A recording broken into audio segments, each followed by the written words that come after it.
Em algum momento entre 1484 e 1494, nascia em Gloucestershire, Inglaterra, um homem cujo nome seria sussurrado com reverência e temor por séculos: William Tyndale. Ele não veio de uma linhagem real ou de uma família de grandes posses, mas de uma família de pequenos proprietários de terra. Seu berço era o campo, mas seu destino era a palavra. Tyndale era um prodígio intelectual. Aos 13 anos, já estava em Oxford e mais tarde em Cambridge. Ele não apenas estudava, ele absorvia o conhecimento como uma esponja. Ele dominava o grego, o latim, o hebraico, o alemão, o espanhol, o francês e o italiano. Ele era um mestre em 7 idiomas, com uma mente afiada para a teologia e a linguística.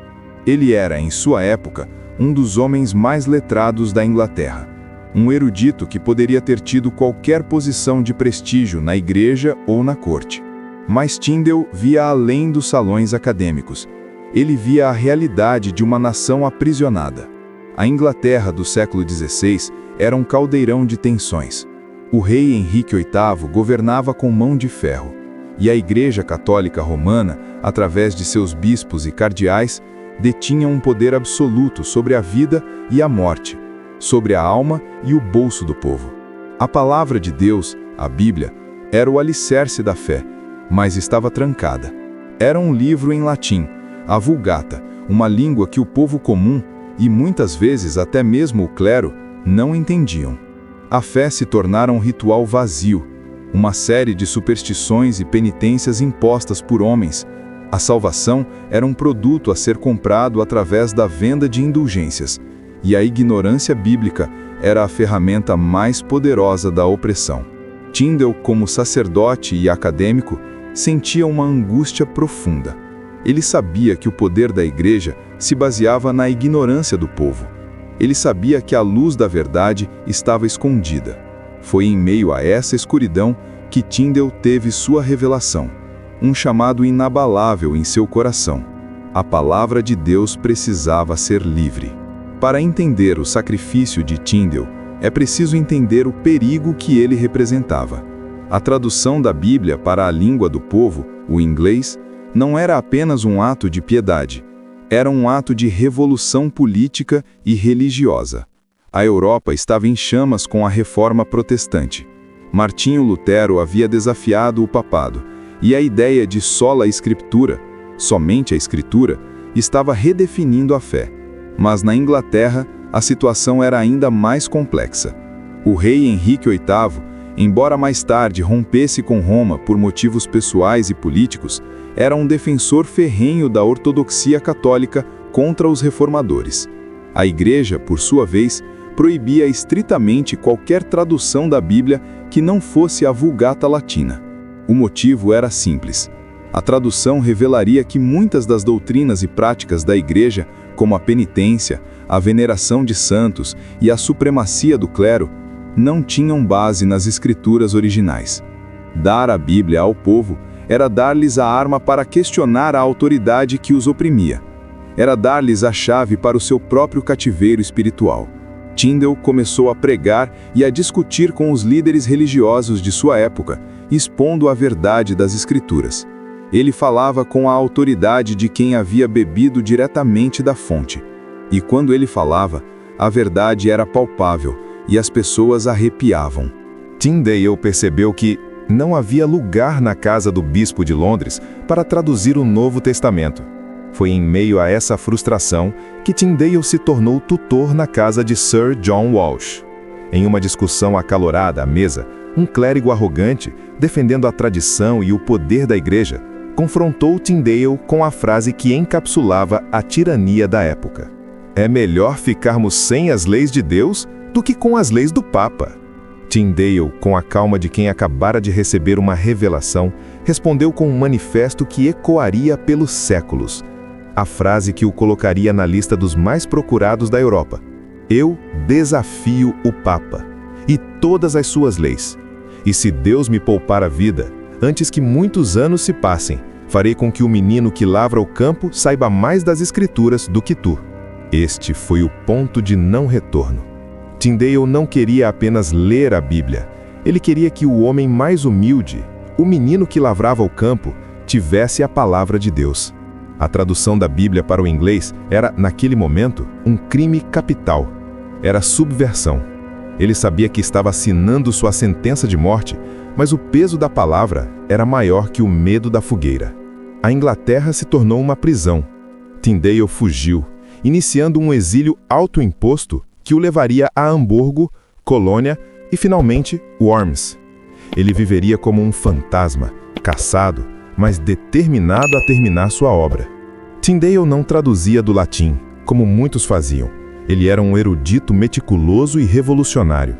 Ele voltava às fontes originais, ao grego do Novo Testamento, usando a edição de Erasmo, e ao hebraico do Antigo Testamento.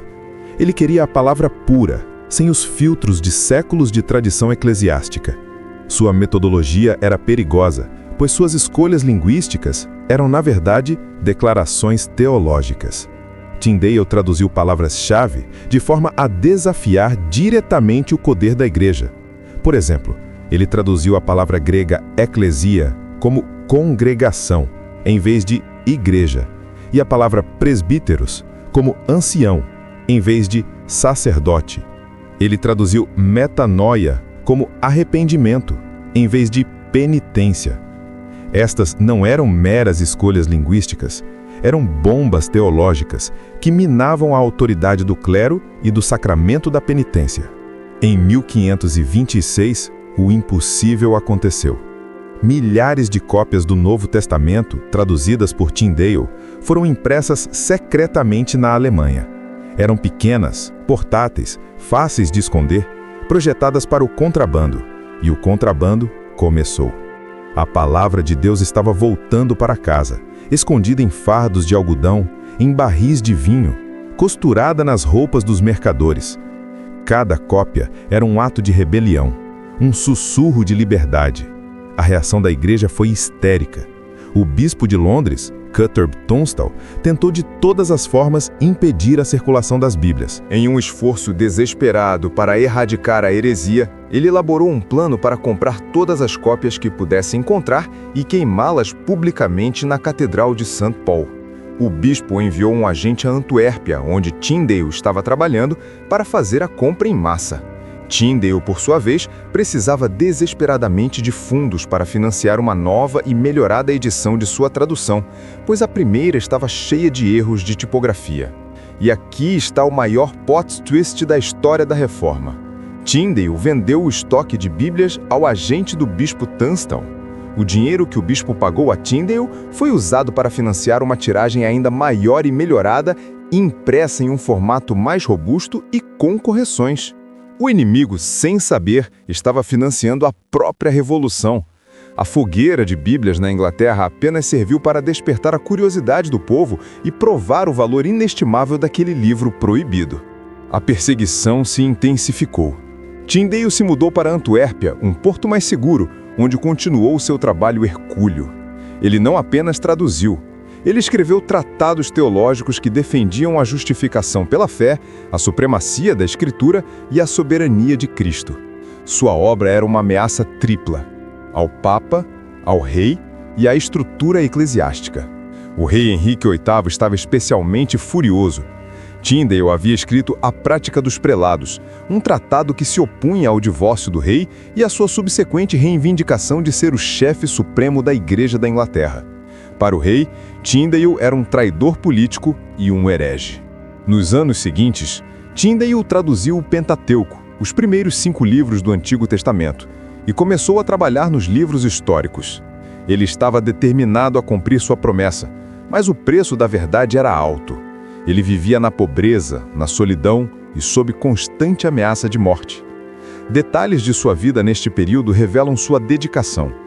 Ele passava os dias traduzindo e aos domingos pregando aos mercadores ingleses. Ele vivia de forma austera, gastando o mínimo possível para financiar a impressão e o contrabando de mais Bíblias.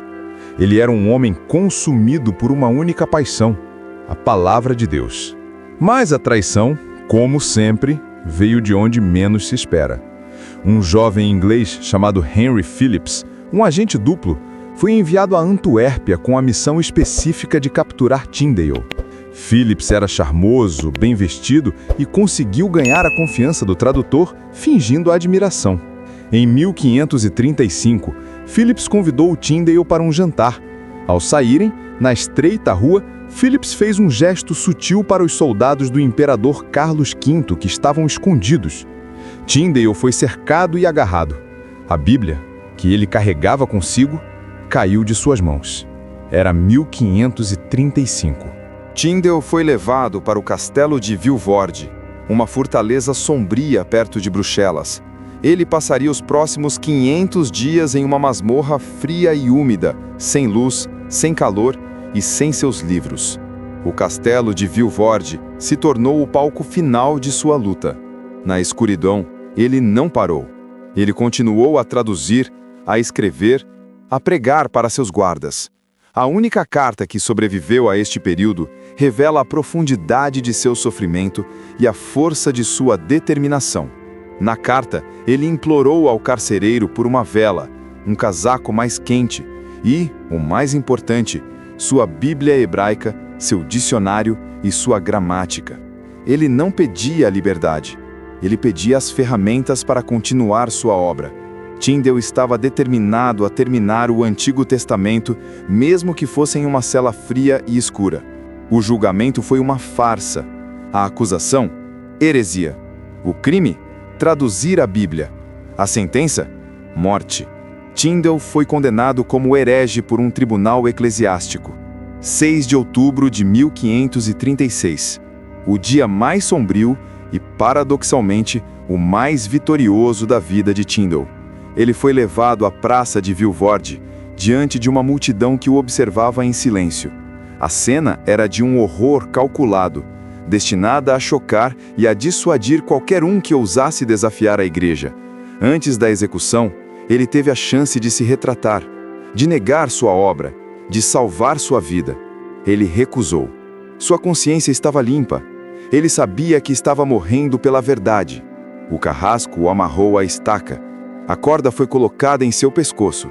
E naquele momento final, Tyndale não amaldiçoou seus algozes. Ele não gritou por misericórdia. Ele fez uma oração. Uma oração que ecoaria por toda a história da Inglaterra, revelando a profundidade de sua fé e o poder de sua missão. Senhor, abre os olhos do rei da Inglaterra. A corda apertou. William Tyndale foi estrangulado. Seu corpo, já sem vida, foi então consumido pelas chamas. A igreja e o império pensaram ter vencido. Eles queimaram o homem, mas não queimaram sua obra. O martírio de Tyndale foi o catalisador, o sangue que regou a semente da palavra. A oração de Tyndale foi respondida de uma forma que ele jamais poderia imaginar. Apenas 3 anos após sua morte, a primeira Bíblia completa em inglês, traduzida por Miles Coverdale, foi impressa. Ela era, em grande parte, o trabalho de Tyndale. E o mais chocante, o rei Henrique VIII, aquele mesmo rei que Tyndale orou, ordenou que uma cópia da Bíblia fosse colocada em cada igreja paroquial da Inglaterra. A Bíblia de Tyndale, sob o nome de A Grande Bíblia, estava agora legalizada. O rei, sem saber, estava cumprindo a última vontade do homem que ele havia mandado matar. O sangue de Tyndale não foi derramado em vão. Ele não apenas traduziu a Bíblia, ele cunhou a própria língua inglesa. Cerca de 80% do Novo Testamento e 70% do Antigo Testamento na King James Version, a versão mais famosa da história, são na verdade as palavras de William Tyndale. Tyndale nos deixou mais do que uma tradução.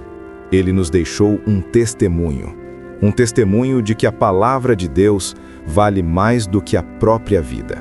Hoje, você tem a Bíblia em suas mãos, no seu celular, na sua língua. Você a lê? Você a valoriza? Ou ela se tornou apenas mais um livro na sua estante? O fogo que consumiu William Tyndale acendeu uma luz que jamais se apagou. Ele morreu para que você vivesse na luz. Qual é o seu preço para a palavra?